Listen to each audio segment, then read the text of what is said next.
And another 8R banger this morning, ladies and gentlemen. 7,600 on the day, and we are on an absolute tear this week. So let's keep the momentum going. We're going to go ahead and do another recap for us today. Let's go ahead and rewind these charts so you can see exactly what I was looking at. So today I did get to the market quite late, guys. So I didn't actually wake up for the actual market open, but we're still going to go ahead and break it down so we can get a feel for what was happening, get a little bit more practice in with the model and with the open analysis. But there were quite a few students who did catch these trades this morning. There was no stream in the group today because it's the day before CPI, but we were still able to hunt some levels. So let's go ahead and analyze what's going on the 15. You could see that we had London high up here. London low had already been taken, and we were reacting off the new week opening gap that we actually outlined yesterday. So that new week opening gap that was bearish is now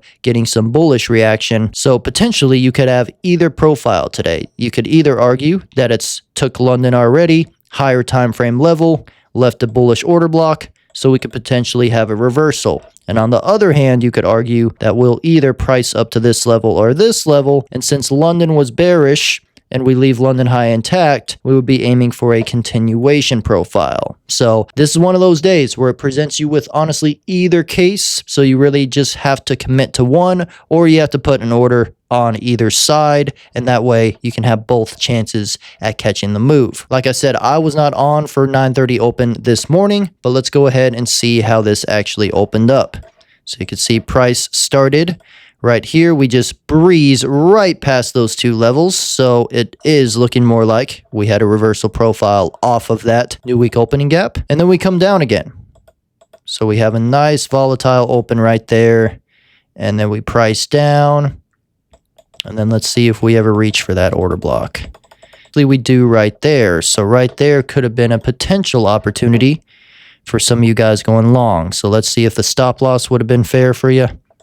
10-point stop, and you see right there, look at that. That was a nice 1, 2, 5 on the first run. If you would have held for the full run, that would have been a nice 1 to 7. So right off the bat there was a very good bottom tick entry.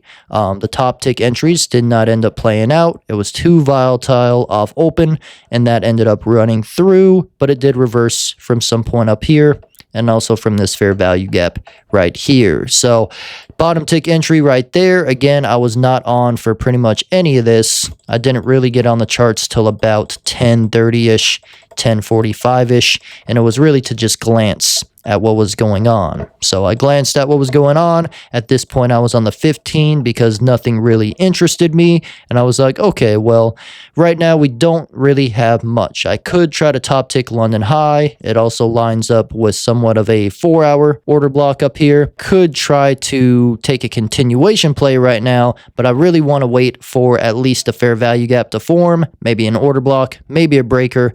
That way I can position myself in the direction of the trend. So I did just that. I just waited for price to make more displacement, and then we left this fair value gap. So I said, okay, well, if we return to this fair value gap, being that is a very bullish day, we could potentially sit in here and just wick the top of this fair value gap and deliver from there. And especially if we create somewhat of a range with some wicks on the end, leave some lows here, we could definitely come and sweep. And even if we just pull back in the range, we'll still end up getting around a 1 to 3, 1 to 4. So that was my logic, but today it worked out very nicely. So you see, boom, comes down there, sweeps out this, and this. By this time, we're also failing to sell off. So that's another thing I'm noticing. Price is failing to sell off. It's failing to close below this level. So we are very much propped up on the bullish side. So let's drop down to the 1 minute and see how the rest of it plays out. So you can see very nice reaction off open.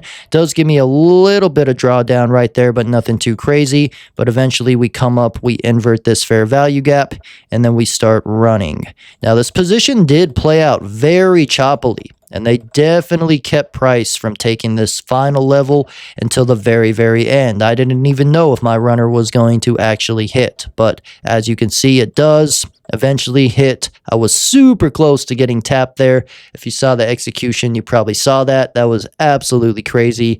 But we made it out with a full 1 to 8. So I took TP1 right here at about a 1 to 4, took another TP there at 1 to 6, and then the final TP was a 1 to 8, around 8.3R. And as you can see, it did end up running a little bit further, and it looks like the move topped out around a 1 to 13. So crazy play today, guys. Drop a comment below if you learned something from this. If any of you took any of these on your own as well, drop it in the comments below. And if you want to learn the exact strategy that I use to top and bottom tick the market, go ahead and check out this video right here. It's going to break down my entire strategy. And if you want to work with me one-on-one to dial in this strategy, get funded 6 to 7 figures, and start making 5 to 6 figures a month, go ahead and click the link in the description and you could apply to work with me. Stay blessed, everyone, and I will see you guys in the next one.